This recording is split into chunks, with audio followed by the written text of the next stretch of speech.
Hey, so I'm author Richard R. Becker, and this is Off the Shelf, an interview series of indie bookstore owners and brick-and-mortar managers. And our guest this month is Kara Taghon from the Atlas Collective in Moline, Illinois. Hey, Kara. Thanks Hi. for joining us today. I'm really Oh, excited. I'm happy to be here. Yeah. Hey, I know you moved from Chicago to the Quad Cities in 2019. I Um, did. you wanted a different kind of lifestyle and everything. So, what attracted you to Moline? Really, it was I went to college in DeKalb, Illinois, which is also kind of the polar opposite of Chicago. Yeah. Quiet, lots of lots of land, Yeah. not a lot of traffic. And when I was going to college in DeKalb, I got a job over here in the Quad Cities and I would commute back and forth. And I worked in the Quad Cities for a couple of years and I don't know what it was. It was like a switch flipped in me. I love the community out here. I love how friendly everybody is. And then I met my partner here as well, and it just organically happened that way. We just wound up planting our roots here, and I couldn't be happier with where I'm at. So really, the community came first for you. Oh my gosh, community did come first. Yeah, Yes, different from Chicago, I imagine. I am. Yeah, Quad Cities felt like a warm hug, and Chicago, there's perks in each place, truly. I loved growing up in the Chicagoland area, but I didn't ever feel like I would make a life for myself there. I wanted something quieter. I yearn for quiet, and I also yearn for people. Like, I love a small town feel. I love when everybody knows everybody, and I love when I can call out people by name when they walk into the shop, and I don't think I would have had that if I stayed in the Chicagoland area. right. So I'm thrilled to be where I'm at and what I'm doing. Yeah. Yeah. I like it because every time I go there now, because I have a lot of reasons to go there. Every time I'm in Moline, I'm dropped by the store. That's a given. So you'll be seeing a lot more of me. I can't wait. It's gonna be great. We're gonna have a great year. Okay, so where do you know what came first? Which was your kind of your love for the community, and then you Mhm. developed this passion to open a bookstore. How did that come about? I was a voracious reader as a child, and I always wanted the coffee and the books to go hand in hand. I wanted that warm cafe feel. Um, I think it was another situation where a switch flipped in me and the cards were correct. I was in between jobs. My dad passed very suddenly in 2022, and I spent some time like settling his estate. And then once I finished doing that, I was like, my perspective changed on my entire life.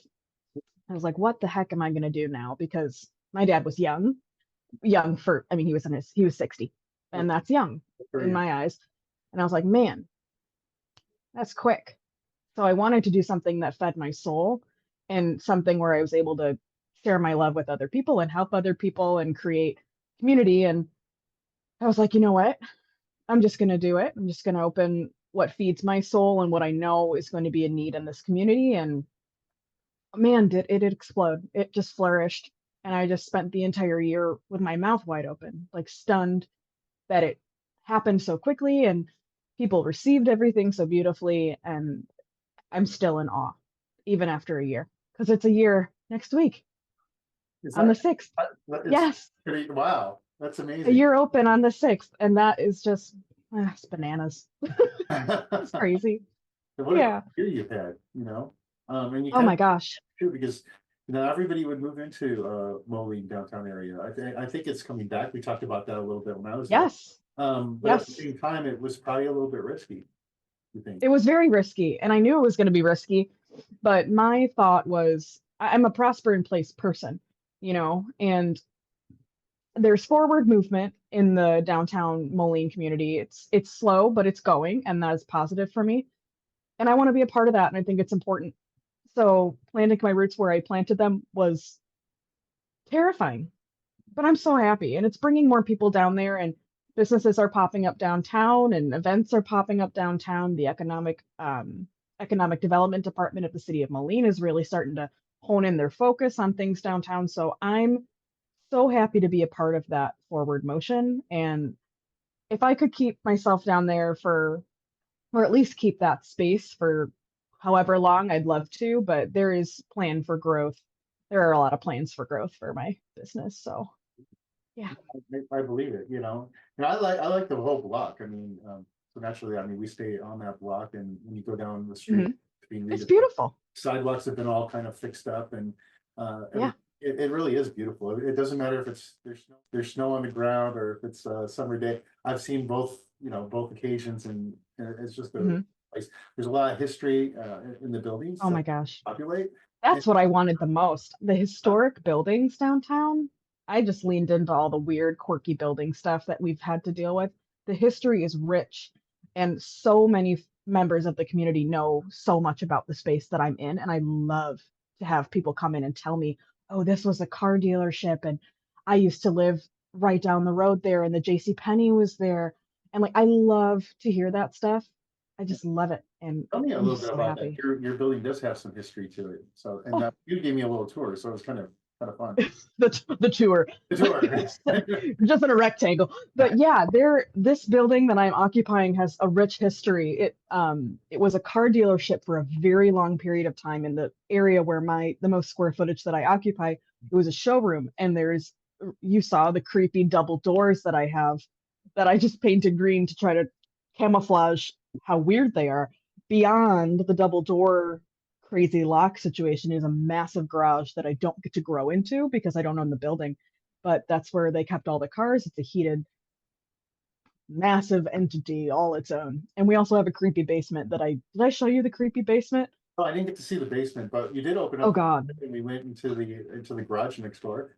Yeah, Yes. The garage was ugh, it's just crazy in there. And it makes me like I have like thoughts for what I could do with that space, but it's never going to be a possibility for me because I'm owned by an apartment complex, so people park in there.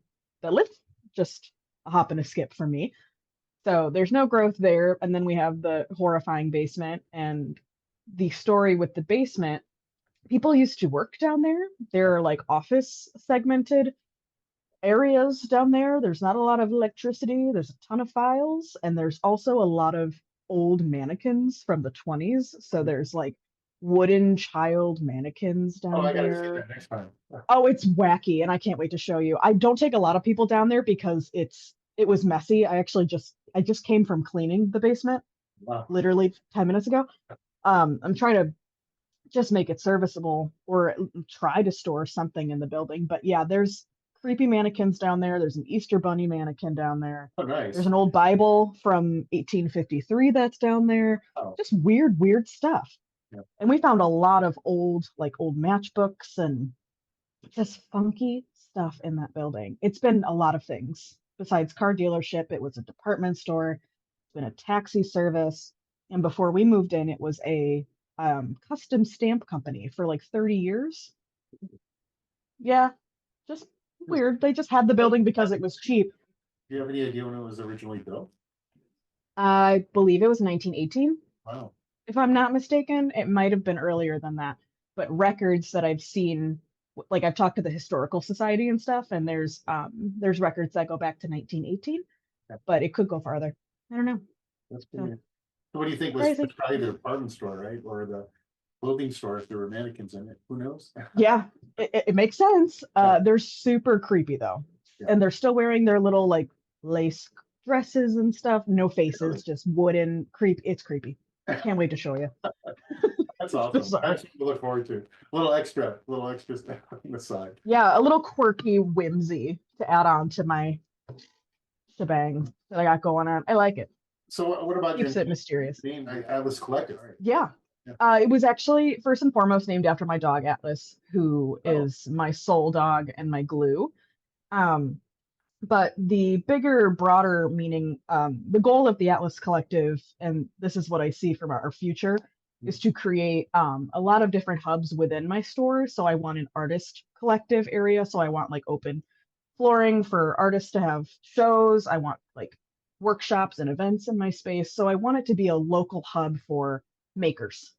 Um, and right now we're housing local authors and small vendors, but it I hope that it grows beyond that. It's my plan at least.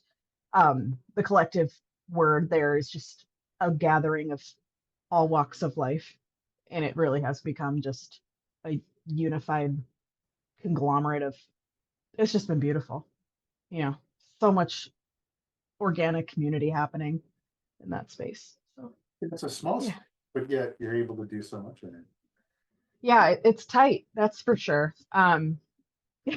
we can fit. I think our occupancy is like the minute for anything beyond 40 is just a no-go.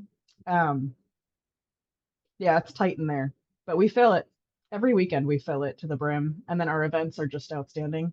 Our book club is really great. So one of the things I always like to talk about with when it comes to bookstore owners, and we've already touched on this a little bit, is that you really do like to create this sense of community. And I think the book club's kind of an interesting idea. Like I know some bookstores try to do that. They don't always get them off the ground, but tell me a little bit about yours. Our first book club right off the bat sold out in a matter of 2 hours, which was not what we expected at all, especially for January. You know, opening in January where I opened was a massive risk. We also had to close the week of our opening because of the snow, too. But we still had a record-breaking sales month. January was our best month last year. Not real, super strange. But our book club sold out immediately. We had full participation. Like sometimes we've noticed throughout the year, like we'll have 20 spots for a book club. We usually do two a month, and we stagger them on a Tuesday and a Thursday in the evening. And they'll all, every single one is sold out for the entire year. Every single book club we've ever done has sold out, but that doesn't mean people come when it's time. You know, like we give them a month to read the book. We have snacks and we have the coffee bar open for that. And then it's really just casual conversation. We like set up in a circle and, you know, we just have traditional book club. But not everybody shows up, which is totally fine. Yeah. But it sells pretty much immediately. So you Um, just basically pick a book, and then mhm, if I'm part of your book club, I'll pick up that book, right? I'll read it. I have a yep. month to read it, and then we just come in and talk about it. We have tweaked it a little bit throughout the year. So originally we started the book club where as part of your book club ticket, you receive the book, you get a free bookmark and a free sticker. And then snacks, of course, the night of. But we have altered that in a way because there are a lot of folks that prefer different mediums of reading. I myself am a huge audiobook listener because I move too much and there's not a lot of time. Once I'm seated, I'm asleep. I kid you not. I run myself ragged. So there are a lot of folks that wanted different alternatives for books, or they already have the book and whatever. So we adjust our ticket price accordingly. So you can add on a book if you'd like. You can add on a special edition of the book if you like to your ticket price, or you can get the audiobook through our Libro FM that supports the Atlas Collective, Yeah. or you just don't have to have a book.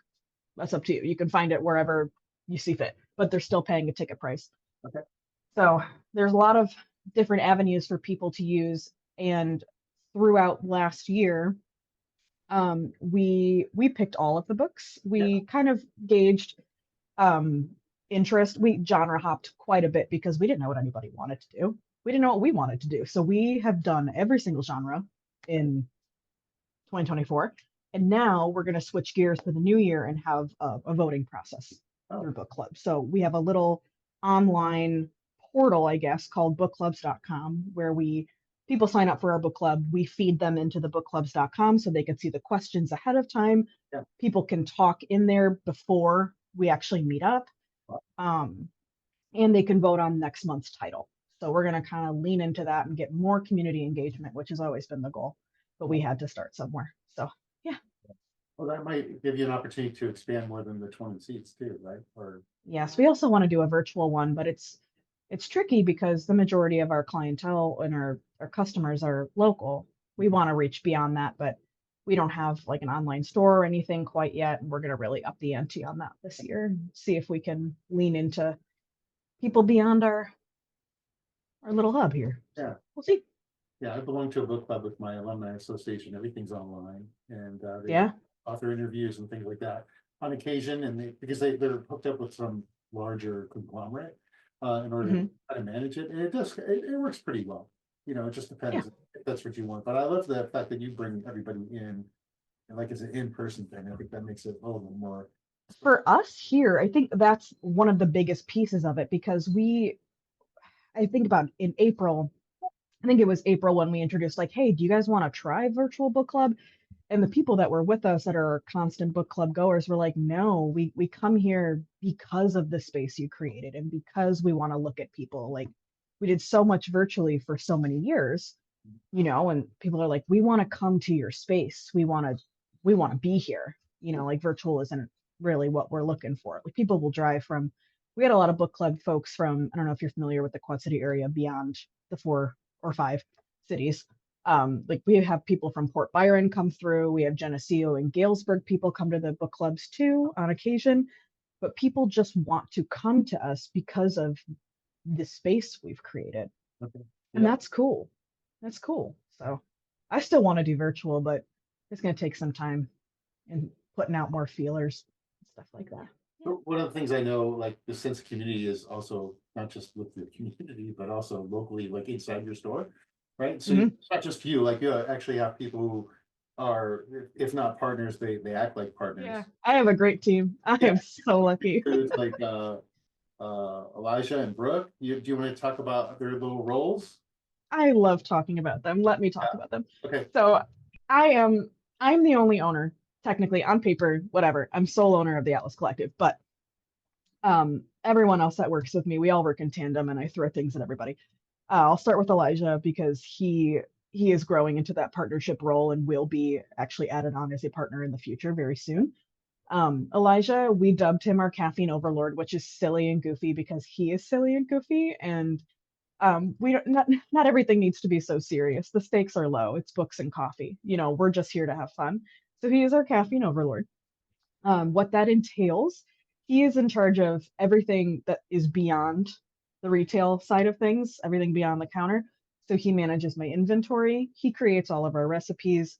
He hires our baristas and trains our baristas. He runs our errands for milk and syrup. He works with our vendors. He sets our pricing. He's my guy. He is I would be lost without him. I He keeps me level as well because I am a creative, but I'm creative, but I'm also type A, if that makes any sense. So I'm very organized, and once I get into a groove and I'm working, I am working and I cannot sometimes look up. And he is my guy that's like, hey, Yeah. how have you tried this? And I'm like, oh shoot, man, I he's my guy for that. So we work so well together, but he has so much knowledge that I don't have. So we took an 8-day hiatus after the holiday, just to end out our year so my team could have a break because we are so small. We only have 4 homies that are working in the shop. Wow. So him and I spent the holidays, those in between days in the shop. He was cleaning out our ice machine, cleaning out our espresso machine. He's just learning the specs of all of our stuff. I'm gutting all of the shelves and I'm doing a mass clean. It's like he and I just he is my he's my rock. You're up. Yeah. I love working with him. Yeah. So that's my Elijah. Brooke. Brooke is has another collection of things that like I would be lost without too. So it's two sides of things. So Brooke is our creative director, which is a very broad title if you think about it. She is our social media manager. She does all of our signage. So our logo was created by Brooke. All of our branding is Brooke's job. She's our sole communicator on social media. She creates our advertisements. She does a very, very good job with that. She also created our website and tweaks that, and we do that together. Um, she does a lot of the electronic legwork that boggles me. I am not a huge social media person myself. I have social media. I do. I am not chronically active on it though. Um, I just have a lot of weird tasks. But she is like, she's in our messages. She's creating all of our graphics. She does freelance work in the community as well for other local businesses that found her through us. So she is a busy bee and also instrumental to our process, everything that we do. So we all have our own little niches of expertise and talents, and they all flow really well together. So I'm lucky, the Yeah. luckiest. Well, when you have a team like that, it probably feels a lot like family, even after, well, a Oh, year. it is family. I've known Brooke for what, 6 years now. Mm. Elijah I've known for a few years, but I upon meeting Elijah, I felt like I've known him my entire life. And you love finding people like that, that you fall right back into. Like you just know them. Um, but yeah, we had a little like family holiday potluck too. Like we hang out outside of working. We see each other literally every day, and then we just saw a movie on New Year's Eve all together as friends. So that was really fun. So yeah, everything we do is family, and it's just good. Yeah. So That's all I can say about it. it's great hearing about some of their backgrounds and everything, and I know we touched on it just like a little bit, like how you got here, but what is some of your experiences? Because I know some people always think about, I know what the motivation factor was, but they're kind of curious, like, bookstore owners and where do they come from, and so what were you doing before you were a bookstore owner? What? I've worked so many weird jobs, and I have a degree in exercise physiology and anatomy. Oh, I was gonna get my master's in occupational therapy before I did this, and then my we had a lot of life events. I think around the time where I was deciding if I wanted to do my master's or not, COVID was happening, and I was also getting married in 2020, so that was wild. yeah. Um, I worked in healthcare before I moved to the Quad Cities. I worked at a retirement community memory care unit. So I was the director of activities, and I also created a internship program for social work students in the Aurora Naperville area. And I loved that. That was a very emotional job. Um, I I would never do it again. I had a hard time leaving that job. I feel like I grieved every loss all at the same time. I love working with older adults. It was a tough switch. So when I left that job is when I was moving to the Quad Cities. Since I got here, I've worked a few odd places because I decided not to get my master's. Um, I worked at the Y for some time. I worked at a bank. I worked at Chase Bank. Everyone in my family has worked for Chase Bank, which is also super bizarre. Like three generations of my family have all worked, whether it was Bank One, First National, whatever. I worked for a bank. And then I worked for another small business in our community called Buttercup Candles, and they pour their own soy candles. I helped them open a couple of their stores. I hired some of their folks. I worked on their back end side. I poured candles. I did a lot of odd stuff. And then I realized around that time that I was working there, my dad passed. And I was like, you know what? If I'm going to work this hard, and I was working very, very hard for them, and they are good people. It's like I want to do something that feeds me a little more because that was their passion, and I was working within theirs. And I was like, you know what? It's not mine. I got to switch gears. It just, I just reached a point, and I was like, you know what? Whatever. I'm going to take the big risk, and it's better to take it now when I'm young. A lot of people open indie bookstores as a retirement project. A lot of the people that I've spoken to too have done that, and the most interesting piece of information that I've received from a lot of those folks that I've talked to that have opened their indie bookstores after they've done a whole lifetime worth of working was, gosh, I wish I did this sooner. And I didn't want to feel like that. And I was like, you know what? Now's the time to take the risk. You know, Because if I don't do it now, I won't do it. I know I won't do it. Because I can fall back into a corporate job easily. I have the degree, I have the knowledge, I can do it in a heartbeat. But will I be satisfied? Will I actually be happy about that? And I really did a lot of thinking. I was like, oh my gosh, no, I'm just not going to be happy. So whatever, I'm just going to do it. And then my people fell into my life at the right time. Elijah was pivoting in his job, and I was like, hey, this is insane, but I have this idea. Do you want to take the risk with me? He's like, yeah, say less.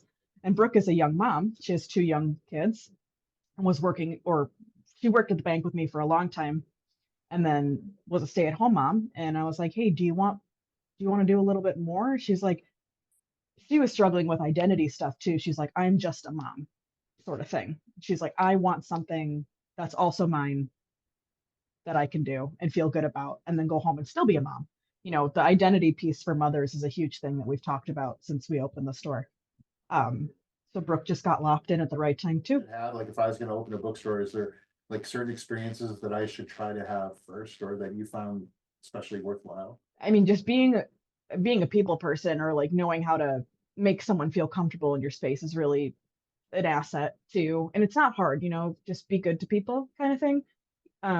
But for me, the biggest advantage that I received probably from working for the candle company that I worked for was really all the back end inventory stuff, the spreadsheet making, the POS knowledge, like all of that was crucial to pivoting and doing my own thing. So I was able to set up our procedures and our inventory system well, and books are an animal, and I don't even have the kind of stock that most indie bookstores have. I'm very limited.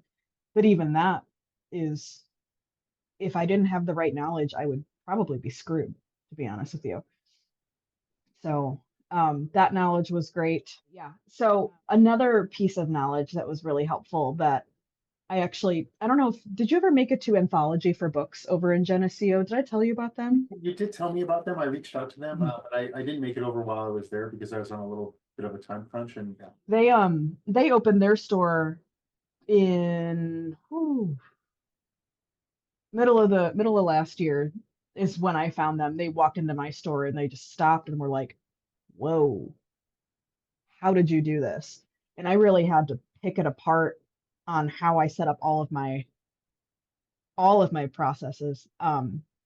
Getting on with all of our wholesalers, like being able to communicate on the phone and like having okay, also having knowledge of money. I worked in banking for so long. I was a vault manager. Being able to handle our money well and budget appropriately is a huge hurdle for everybody. And that was one of the questions that Jim and Beth that own Anthology asked me when they came into my store for the first time. They're like, "How did you did you have angel investors? Did you have loans? Did you like how much was out of your own pocket?" And the majority of my business was out of my pocket. I just saved. I saved my butt off. And the majority of my capital resides in the consumable area, actually, not even in my book inventory. So I had to do brand new plumbing in that building, and that's where the majority of my capital went. But being able to allocate and figure out books are expensive, especially brand new books. So throwing things into buckets and getting it down on paper, having that kind of knowledge to construct a budget, my banking experience came in handy there too. So I really thought I was working all these odd jobs, but all of these odd jobs just helped me solidify exactly what I'm doing now. And I feel comfortable. I feel I'm proud of that. and Okay. speaking of comfortable, I know you probably won't even believe it, but we're past our 10-minute warning, so we have a few things I know, right? I'm a yapper, Rich. I'm so sorry. No, you're totally fine. But there are a few things we definitely want to cover. Okay, so Yes, let's lay it on me. come on. Book curation. How do you guys go about that? Everybody always, I'd fly by the seat of my pants yeah. because we are so limited in space. Everything is handpicked. So I'm constantly reading reviews. I'm looking at bestseller lists. I'm looking at my own library. I'm talking to people in our community. And we have a bin in our shop where like it says, "What are we missing?" And people can throw in their suggestions like, "Hey, have you thought about this genre? Hey, have you thought about this author?" And people do that. And I love that. So I'm able to pull those out and be like, "Oh, God, no, I didn't even think about that because I don't read that." But we have a little bit of everything for everyone. And the majority of what sells in our store is that romantasy genre that everybody's talking about. So we have a lot of romantasy. Um, but yeah, it's difficult to curate a selection in such a small space. We do mass returns quarterly. Mm. So Brooke and I just kind of stand and stare at the shelves like, okay, this has been sitting here for 2 months. This has been sitting here for three. Let's pull them. Let's start over.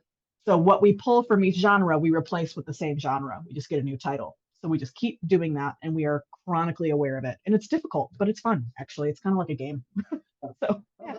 Kind of cool. So that's how you kind of keep it fresh, and so every time people Oh come in, yeah. they get something new, you know. And Yep. then and I do know because it is a real limited space, so you can only accept like a few indie authors. But how do you have a process for that, or how does that work? We have a new process for that, actually. We just put an application on our website that people can go to and kind of talk about their title. Um, we have changed a few things because your first year of business, you just don't really know what the heck's going on. But we've changed some things on the financial side. So there is like a $5 stocking fee now per title that people submit. Not everything is guaranteed because we don't have the space. We did assess local author stuff quarterly this past year. So if it didn't sell in a quarter, I have to switch it out with someone else because there are people waiting in the wings, and there are still. So now there's a brand new consignment process on our website. We don't pay quarterly, we pay monthly, and we assess every 6 months rather than quarter right now. We're following into this new year. But right now, I think we're sitting on 8 local authors, which is a lot for our space. And everybody has different terms. Some of them I bought wholesale, some prefer consignment, but they're all local, which is amazing. Yeah. It's really great. So we're hoping for more next year. I really want my own Florida, a big shelf full of local authors, but yeah. No, that's great. And I think they lend a little bit to the diversity of voices within a bookstore. Mhm. If you're only doing the bestsellers, you're kind of being driven by the big five. But if you have those indie authors in there too, it's something a little bit fresh, you know. And Yeah, we have a lot of indie authors that aren't necessarily Quad City local, but they're like Illinois local. And we mix those in with our regular stock and we face them out. So anything that's indie is always facing out. oh, okay. And we have a little tag that goes inside that's like, this is an indie author, this is a local author, this is a new release, sort of thing.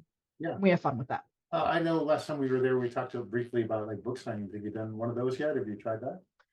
We have done local author book signings, but no large author book signings, but they are on the books for this upcoming year. And I can't spill the beans yet, but I want to so bad. But we have 3 not local authors that will be visiting the Atlas Collective.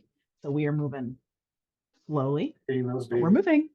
Yeah. I think that's a It's great tricky. thought. That'll be great. And you have such a great space for it. So I know you're a lifelong reader.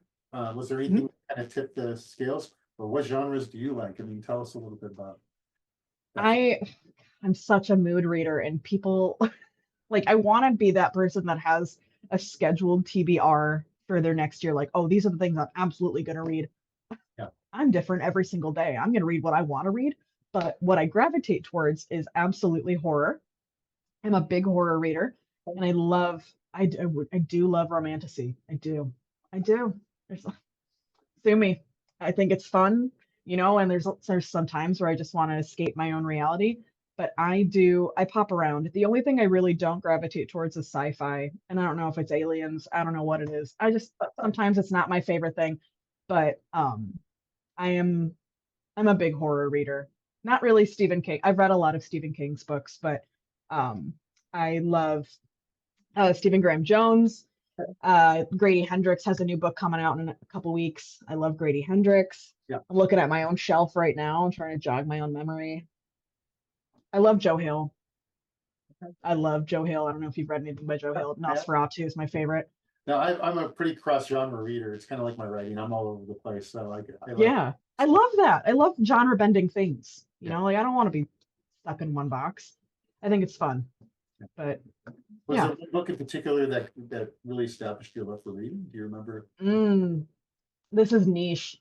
It is a really niche book series called The Spiderwick Chronicles by Holly Black, and Tony did can never say his last name. It's Italian, and I struggle with it. But it's I was a tween. I was a young kid. Yeah. And it's a fantasy 5-book series. And I think they made a movie out of it. I never watched it because it was gonna ruin what I was feeling in the books. It sparked a sense of wonder and creativity in me that I haven't lost. It's a nugget and it sits with me. There's something about losing yourself in a book, and a lot of people are searching for that, especially now with how the world and things are changing, and that is what sparked it for me. That did spark my love for reading, and then I went out of control after that. I was a Twilight girl. I am a Twilight girl. Nothing wrong with that. It's beautiful trash. Okay, that's so important. I will own it. I'm not. Some people don't want to own it. They like it, but they don't want to own it. No. No, I'm not afraid. You can judge me. That's fine. I am a well-rounded reader. I think I read more nonfiction this year than I read any other genres. I'm well-rounded, and I have to be. How am I supposed to curate my selection if I'm not a well-rounded reader? So, but I like what I like. What are you gonna do? And then I wanted to touch on 2 things real quick. As we're actually let's do one very quick thing, and then we'll Got it. Question. Just the cafe in general. I mean, what I know you carry even some local things, like a bakery down the street supplies Yes. your supplies. You have like hot chocolate bombs and things like that. I mean, is there anything that's really standing out on the menu lately? Okay, I'm circling back to Twilight. We just had a seasonal menu that was called the Forks menu, and if you know anything about Twilight, it's Forks, Washington is where everything is set. And we did three seasonal drinks. We had a vanilla chai, we had two lattes, and it was the best seasonal menu we've ever had. Um, our pastry maker that's down in Silvis, Illinois, we can never keep our pastry stocked. We love working with them. It's the most incredible thing. Our hot chocolate bombs, we can never keep those either. And real quick, what's coming up? Oh my gosh, so much. So January is our anniversary month, so we're doing a lot of special events. So we're doing a paint and sip night at the shop next week with Create Oh, Quad Cities, which is so cool and exciting. And our barista Caitlin is actually leading that paint night, so that's very cool. We're going to be doing a lot of February stuff. So we're going to do Galentine's Day, um, oh, a couple Galentine's Day events. We're going to do Book Nook building events in February. Can't wait for that. And then we have a slew of author signings and events coming up in the spring. And that's all I'm going to give you. We have a lot of really exciting stuff, and I have more bandwidth this year. So we're about to go off the rails pretty hard. yeah, I So, believe it because you are like you spent a year getting everything like set, and now you have your rhythm oh, and yeah, you can start experimenting. I That's can't wait. uh, I feel like I ran this year and just was like functional freeze kind of situation. But I'm ready to go now. I have a lot of ideas and I know what we can pump out, so I'm very excited. excellent. Well, thanks for joining me today on Off the Shelf, and I'm really glad. So you're like my second guest. So this is exciting stuff, and I'll see I'm you honored. sometime in this spring, and then again in the Yeah. summer because I'm dropping by every time because I just love the Atlas Collective. It's just such a wonderful store. Thanks, Rich. Please let me know when you're heading by so I can be there. Oh, you betcha. I run around. So Okay, thank you so much. got it. Take care. Bye. Bye.